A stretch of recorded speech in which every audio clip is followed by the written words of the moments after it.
Hello and welcome to the second of our Battletome reviews for today. So this is the Hedonites of Slaanesh. They have also got a brand new Battletome out alongside the Daughters of Cain, both up for pre-order today. We have done a full review of both of these over on the website, and there is a Daughters of Cain video as well that we've put together with a look through the new book, which I'll pop into the description. But yeah, so it's not been long since we had the previous Hedonites of Slaanesh book. It came out a couple of years ago, and I think it's fair to say it's been one of the more controversial Battletomes. There's quite a few mechanics in there that were a bit frustrating to play against, such as the fact that the heroes made enemy units fight last in what quickly became known as the Activation Wars, with lots of conflicting rules going back and forth with this. And also they had a summoning mechanic based on wounds caused generating Depravity points, and this quite quickly got revised and the cost of those brought up because people were generating stuff way too quickly. So there's been a few broken core mechanics of the army that really did need addressing in a new Battletome.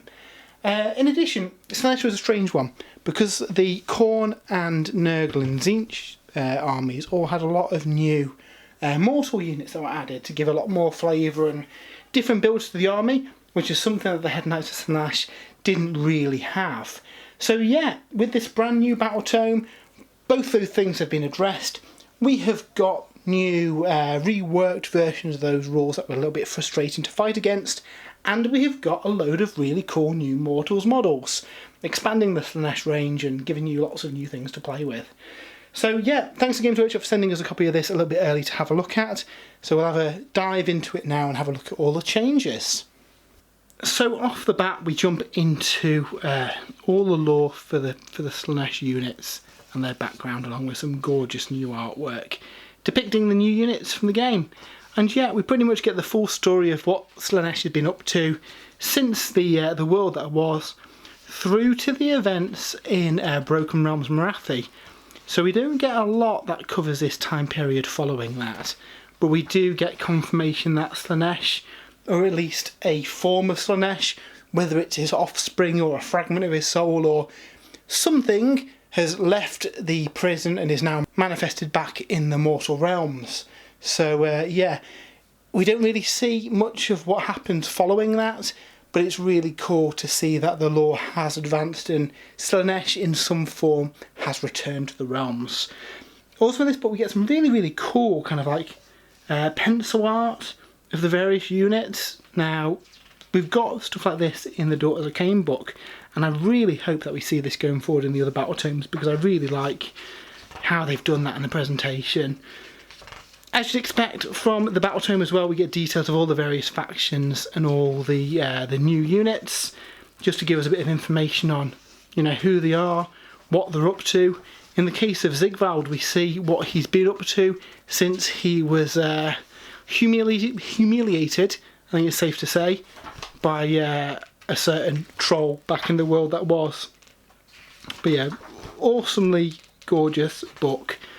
Loads and loads of lore to kind of get your teeth into, and with all the new units we've got quite a chunky section of brand new lore that we've not seen before as well, so a real treat for fans of the army to digest something new, because there is always sometimes a moment where we get a new Battletome and there's no new units and it's kind of regurgitated old stuff. With all this being new stuff, it's really quite cool. And as you'd expect, gorgeous artwork of all the miniatures, all the heavy metal models and all their finery that really want me to buy all these new models because they're gorgeous. Yeah, they've done a great job with these mortal models. They look so nice. The new Seekers in particular, compared to the old ones, are just absolutely beautiful, and I can't wait to paint up the Sigvald. I'm tempted to attempt some non-metallic metal on him. I think he deserves to have the time spent on him making him look good. So yeah. So full showcase of all the models, and we also get a hobby section as well. A lot of it has been kind of regurgitated from the old book, but there is some new stuff in here as well. So there's quite a few little box out where it'll show you how to do stuff with contrast paints, which obviously weren't around when this book was the original book was published. We also get some guides on painting some of the new units that have been introduced in this book as well. So yeah, fairly decent hobby section, breaking down how to paint these models, so really happy with that side of things. But yeah, onto the rules themselves. Now, quite a few things have changed in this book mechanically. A lot of the old profiles are still the same, which we'll see when we go through it, but there are some tweaks here or there. The biggest changes really are in the allegiance abilities. So you still get to pick a host of Slaanesh. They haven't added any new ones, and to be fair, most of them are pretty much the same as the previous ones. We'll see in a bit. A few little differences here or there, but nothing major. What has changed massively though is the loot locus of diversion. So previously this allows your heroes to shut down enemy units and fight at the end of the combat phase. That was really powerful and quite frustrating to fight against, I find. So they've reworked this mechanic. So basically how this works, a Hedonite demon hero can pick an enemy unit within an inch and roll a dice. On a 4+ or a 3+ if it's a greater demon, that unit cannot pile in before it attacks. So if, for example, you're fighting an army that have got a kind of defensive screen of models spilled across here, and you charge in this end, they're not going to be able to pile in any models towards your hero, which really does make you have to think about how you deploy when you're fighting Slaanesh, because without being able to pile in towards the Slaanesh models, you're going to get less attacks, obviously, and it's going to cause issues with your formations and your deployment and how you move your troops around.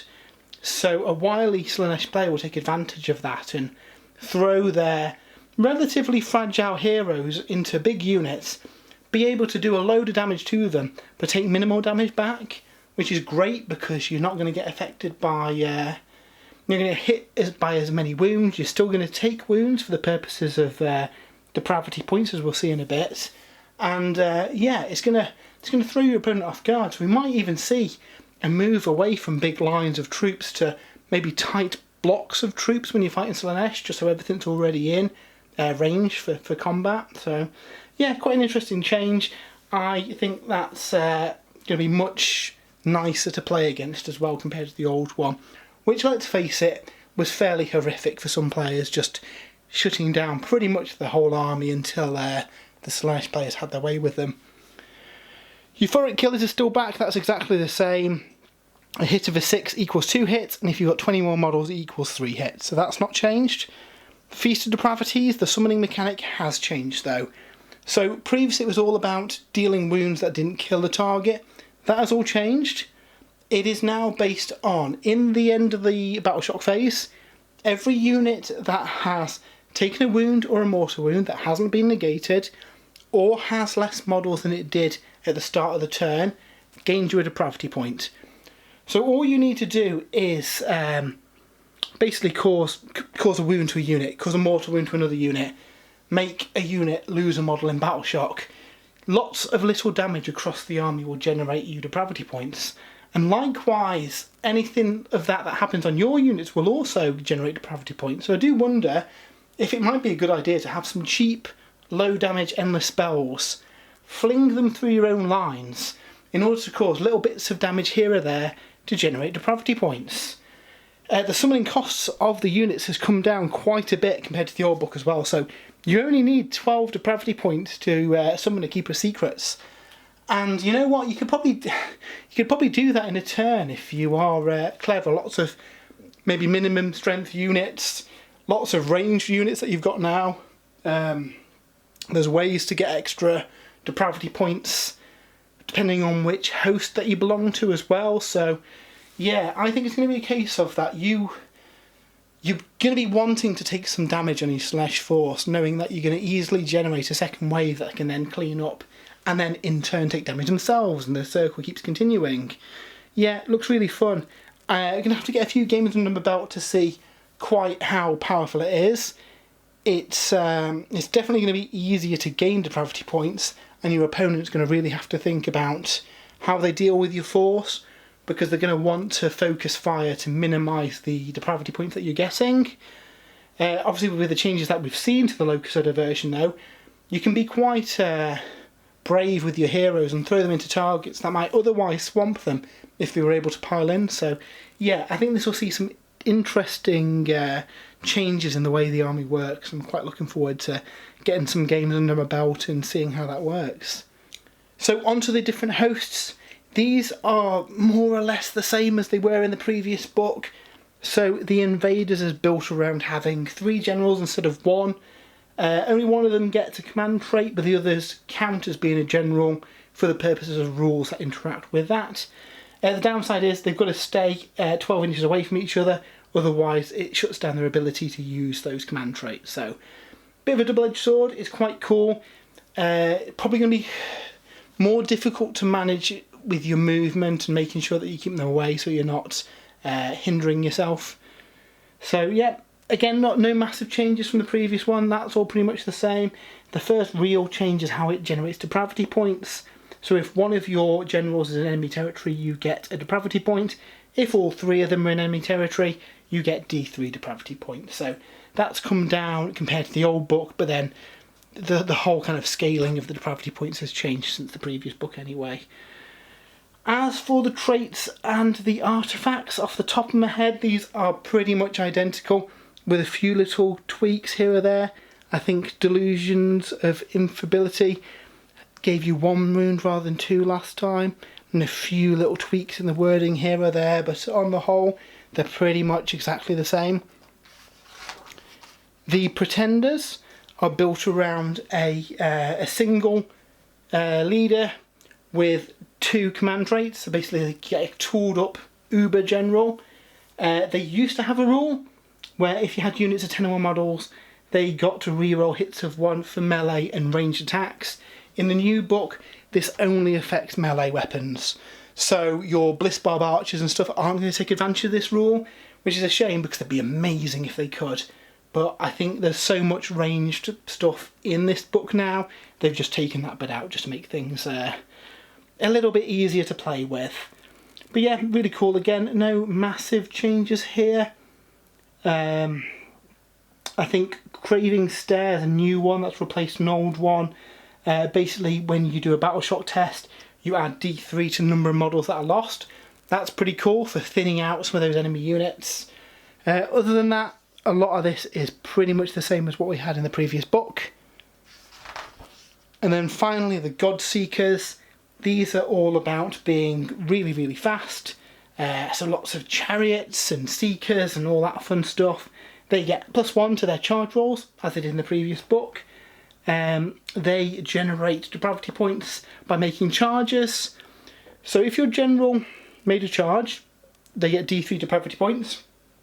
If another Slaanesh unit makes a charge the same turn, they get +1. So the God Seekers can actually get up to 4 depravity points from their general return. So yeah, pretty good. Considering a Keeper of Secrets is 12 depravity points, you only need another 8 points then to get one in the following movement phase. So yeah, I think we might see some interesting builds where we're geared towards generating those points as quickly as possible. Should be interesting to see how it plays out anyway. Likewise, I don't think there's many massive changes over the traits and the artifacts. I think there's a few little bits that are different, but not massively so. I've got a companion piece to this video over on spruesandbrews.com where I've gone into each ability that they've got and which ones have changed, but off the top of my head, bar some abilities doing slightly better than they used to, there's no massive changes with these. Likewise with the spell laws, there's no real massive changes. The heal, Born of Damnation, is now easier to cast on a 4, and it always heals D3 wounds as well, where previously it healed 1 wound, and then I think if you rolled over 10 it healed D3.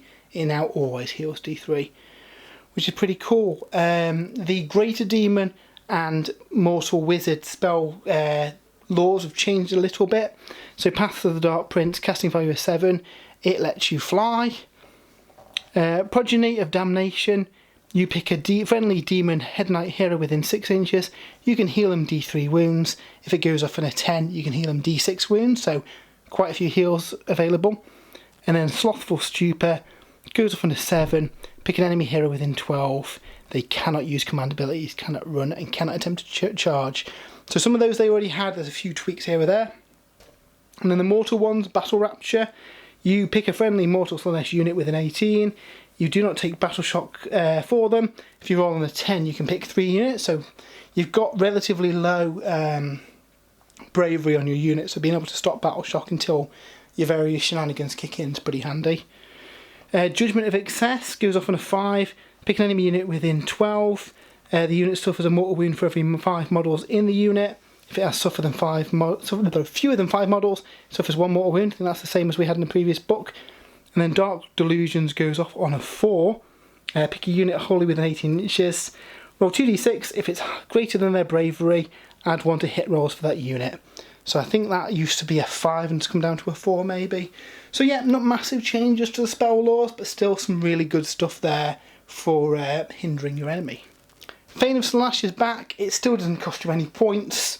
Still works in much the same way.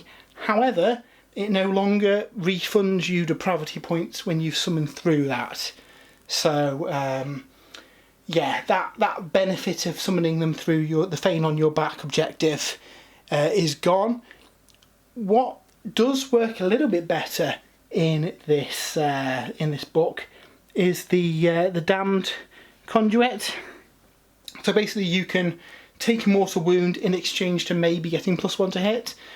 With the way the Depravity points works, it's not a bad shout at all to have a character, hero, hanging around near it to just take that damage, so you get an extra Depravity point at the end of the turn. And, you know, +1 to hit is not to be sniffed at. There's lots of ways of healing up wounds now as well, so you can easily fix up your guys the following turn as well. We also get a pair of new battle plans in the book. The first one's quite a fun mission, which the objective for the Slaanesh player is basically try and generate 18 Depravity over the course of the game while their opponents try and stop them. That is pretty fun. And on the second one, it's basically a force that's been ambushed by Slaanesh, so the defenders go try and escape off the board while the Slaanesh force stops them. So yeah, pretty cool. We then get Path to Glory content, as we have done in every Battletome so far this edition. And then we come to the Warscroll. So the Warscroll battalions, we still have the Hedonite host, and this is still made up of the 3 Warscroll battalions from the previous book. These haven't changed at all. We do have 3 new ones though. So we've got the Depraved Carnival, which needs 3 Lords of Pain and or Shard Speakers in any combination, plus 3 units of Bliss Barb Archers. This lets you shoot with one of your Bliss Barb Archer units in the hero phase, which is really good. Again, another source of getting a load of attacks on a unit and getting those precious Depravity points. Quite like this one. It costs as much as another unit of archers, but you are getting the command point, the artifact, the fact that you're deploying in less drops, so I quite like that one. Nobles of Excess is another really good one as well. So 3 to 6 units of Myrmidesh Painbringers or Simbaresh Twin Souls. It allows those units to re-roll wound rolls if they made a charge in the same turn. So really, really good. If you're building a force based around them, it seems a no-brainer to take this Warscroll battalion because that makes those units really, really good. And then finally we've got the Exalted Speed Knights, 2 to 3 units of Bliss Barb Seekers, 2 to 3 units of Slick Blade Seekers, and 2 to 3 units of Seekers. And at the start of the game, D6 of the units can move up to 6 inches. That's really cool, but I think I worked out the minimum cost of this battalion at around 1,200 points. You could maybe do a Godseeker force with a couple of chariots in there. It's going to be really quick, but you're not going to have much in the way of models, so a little bit on the pricey side, this one. So then we get onto the Warscrolls themselves. Now, like I say, a lot of the old demon units haven't had many changes, but there are some subtle ones, so I'll kind of point them out as we get to them. The Keeper of Secrets Excess of Violence now can only affect other models, so they can't target themselves with it. So Keepers in pairs could work well, or say a Keeper making Zigvold fight again, but they just can't do it on themselves, so not a massive change, but an important one. Celeste, the Vengeful Allegiance, has changed a little bit. She's got a new rule, Deadly Symbios. So you get an 18-inch reroll wounds of 1 aura if the number of demon units equals the number of mortal units. So you've got a little bit of management there, but I think that's quite cool. Obviously it's easily countered if somebody can take out one of those units. You've got to then shift your battle lines. But if you can keep those numbers even, you've got a really nice passive reroll there for your forces, which is really cool. Shalaxi Hellbane hasn't had any changes on her profile, though I think she's about 50 points cheaper now. The standard Keeper of Secrets has gone down in cost as well, so we should be able to fit a few more things in our lists. So the Contorted Apotome has had a little bit of a change. The Horrible Fascination, again in line with the change in the Always Fights Last mechanic, now stops people from attacking before her. So basically, as long as the Contorted Apotome fights last in their battle, the thing that she's up against isn't going to be able to attack. So obviously, depending on how things got in combat, the opponent might be able to get around that. It just evens things up a little bit compared to how it used to be. Infernal and Rapturous has been hit quite a bit, really. No longer generates Depravity points and has gone up in points as well. Probably still a good pick for affecting enemy wizards, and ranged attacks are pretty handy now with the new Depravity point system because you want to try and get damage on multiple units. But yeah, the fact that they no longer generate Depravity points means that she's probably a little bit on the pricey side for what she does. The Mask and the Heralds have really had no changes compared to what they do previously. Likewise with the various chariots, they are very much the same. There's been quite a few points changes for these. I think Seeker chariots have gone up, but the other types of chariots have gone down. All of the Herald mounted chariots have gone up in points as well. Demonettes, no changes. Don't think there's been any changes on points either. Fiends, likewise, I think they're down a little bit, but they're pretty much the same as how they were in the previous book. Seekers again, pretty much the same, but I think they've actually gone up a couple of points, which, yeah, it's going to make some decisions about picking them over some of the new ones. Hellstriders of both flavours have had a few tweaks in their weapons, so the spears now get +1 damage on the charge, and the Scourges get 2 attacks, and you've got like a -1 to hit debuff on you if you charge as well. So they're better than they were. These guys are still battle line as well. So now we come to the first new mortal character in the book, Glutos Oscorlion. So yeah, he's really cool. He's about 400 points off the top of my head, and he's really kind of a support piece. Every battle round he brings in a different ability that stacks from turn to turn. So in the first battle round, there's a 6-inch bubble, which adds 1 to the bravery of Hedonite mortals. Battle round 2, he can run and charge. Battle round 3, you don't take battle shock for mortal Hedonites within 12 inches. Battle round 4, he can cast an additional spell, and he can choose to swap out a spell as well, which can be really handy.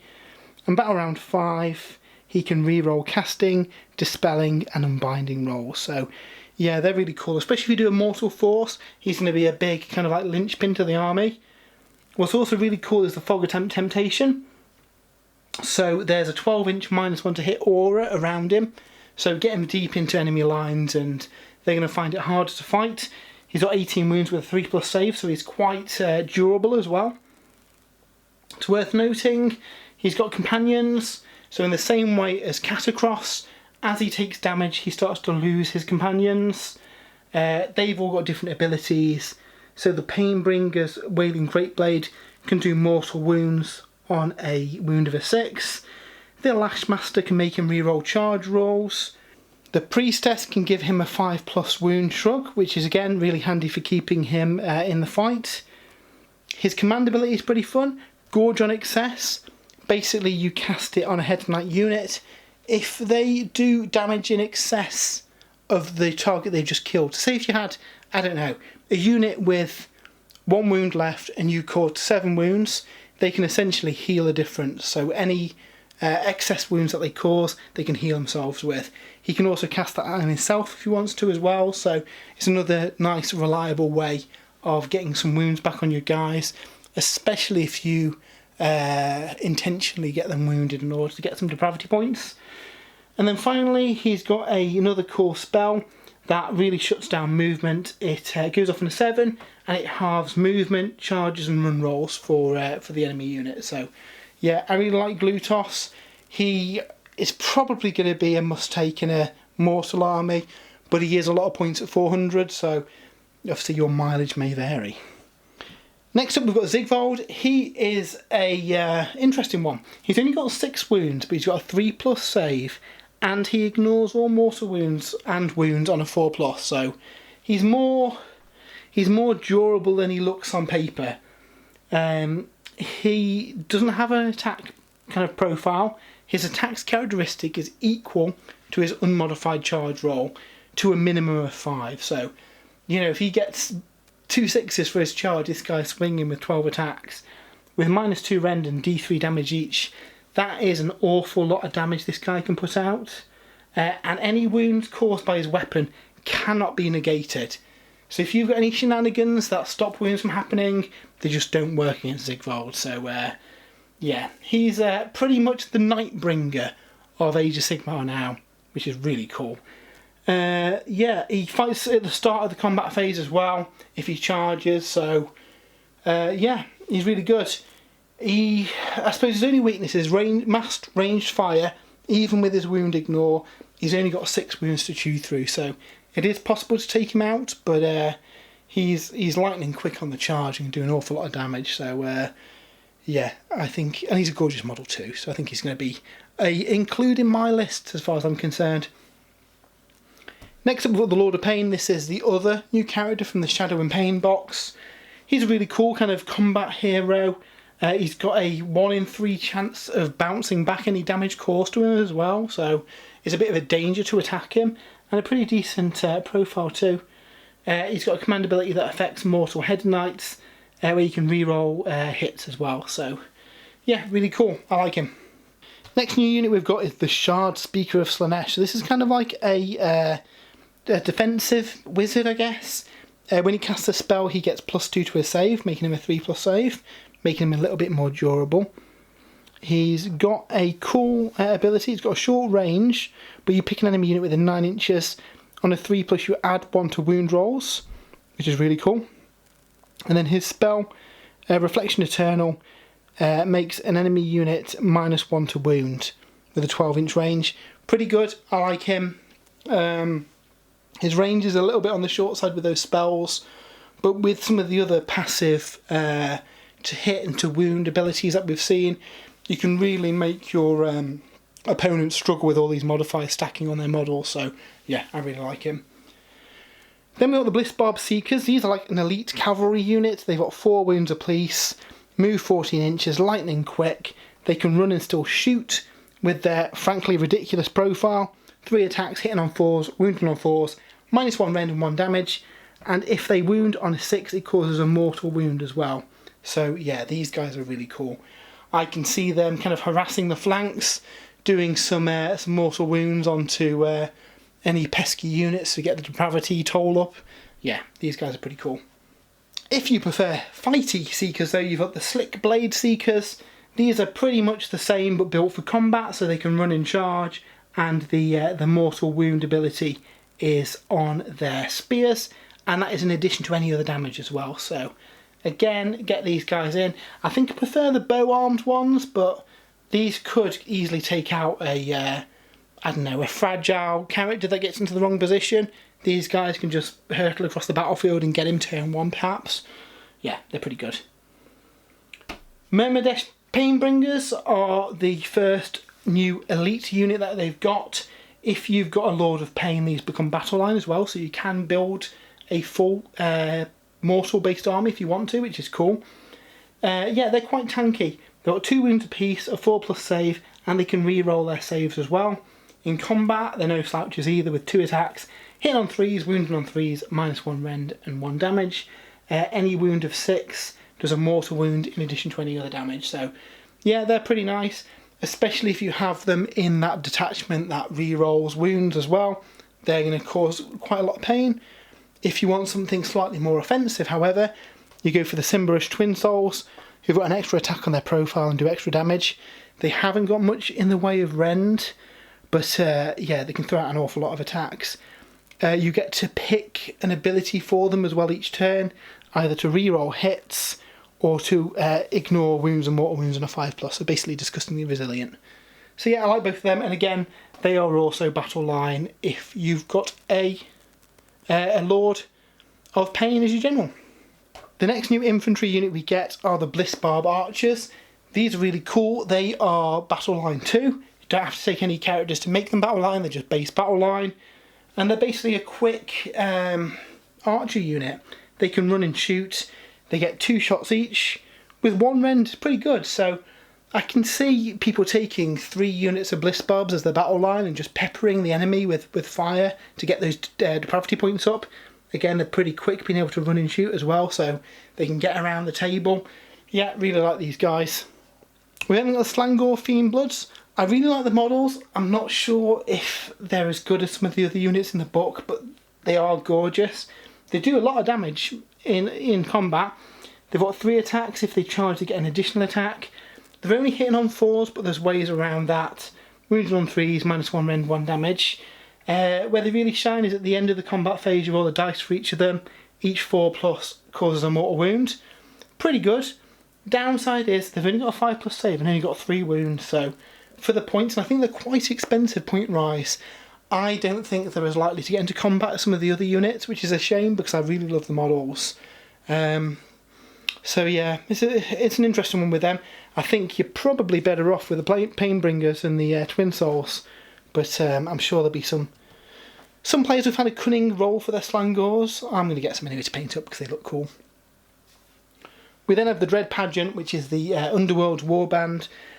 For quite a small unit, they throw out quite a bit of attacks, so I don't think they're very expensive as well, clocking in at just over, I think it's 120 points off the top of my head. Yeah, if you've got some points spare, they're pretty cool. With their 4+ wound negate as well, they can be surprisingly good. And then finally we come to the end of spells. Outside of, I think one of them is slightly easier to cast, they're pretty much exactly the same as they used to be. So, yeah, still really good, but no massive changes. As you can see from the points, there's quite a few things that have changed. So we've mentioned heralds on chariots seem to have gone up. All of the chariots apart from the standard Seeker chariot have gone down. We've got some quite expensive units.